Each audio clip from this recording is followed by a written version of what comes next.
ആസന്നമായ തെരഞ്ഞെടുപ്പിന് മുന്നോടിയായി പൊന്നാനി, മലപ്പുറം മണ്ഡലങ്ങളിലെ UDF സ്ഥാനാർത്ഥികളെ പങ്കെടുപ്പിച്ചുകൊണ്ട് ദുബായ് KMCC മലപ്പുറം ജില്ലാ കമ്മിറ്റി സൂം പ്ലാറ്റ്ഫോമിൽ ഓൺലൈൻ മീറ്റ് സംഘടിപ്പിച്ചു. സ്ഥാനാർത്ഥികളുടെയും UDF നേതാക്കളുടെയും സാന്നിധ്യം കൊണ്ടും വൻതോതിലുള്ള പ്രവർത്തകരുടെ പങ്കാളിത്തം കൊണ്ടും ചടങ്ങ് ശ്രദ്ധേയമായി. പ്രവാസികൾ ലോക്സഭാ തെരഞ്ഞെടുപ്പിനെ വളരെ പ്രാധാന്യപൂർവ്വം നോക്കിക്കാണുന്നുവെന്നും വിദൂരദേശങ്ങളിലിരുന്നും പ്രചരണ രംഗങ്ങളിലും മറ്റും ശ്രദ്ധ കേന്ദ്രീകരിക്കുന്നതായും അതിന്റെ ഭാഗമാണ് വർദ്ധിച്ച തോതിലുള്ള ജനപങ്കാളിത്തത്തോടെ സംഘടിപ്പിക്കപ്പെടുന്ന ഇത്തരം ചടങ്ങുകളെന്ന് നേതാക്കൾ അഭിപ്രായപ്പെട്ടു. UAE KMCC president doctor Puthur Rahman യോഗം ഉദ്ഘാടനം ചെയ്തു.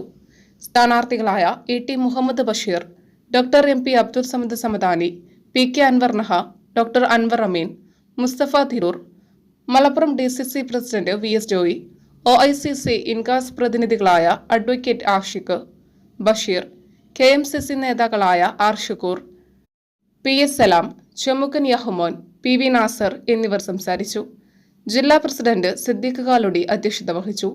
മുജീബ് കോട്ടയ്ക്കൽ കിറാഅത്തും AP നോഫൽ സ്വാഗതവും CV അഷ്റഫ് നന്ദിയും പറഞ്ഞു. News desk, media times.